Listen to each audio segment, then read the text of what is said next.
if you're dealing with a $50 million divorce and you want spousal maintenance that's going to be, $5,000 a month for 5 years, that's $300,000. Just take another $300,000 up front and get it done with.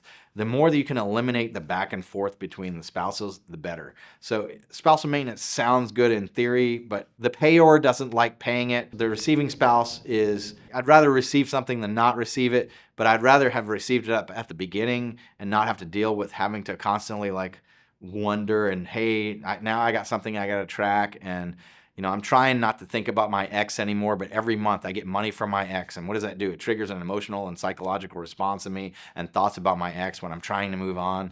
And do I want to be, still tethered to them in some kind of way? If I can get spousal maintenance prepaid by a larger percentage of a property division, I'm almost always going to pick that. Sometimes we need spousal maintenance, though, in order to qualify someone for a mortgage.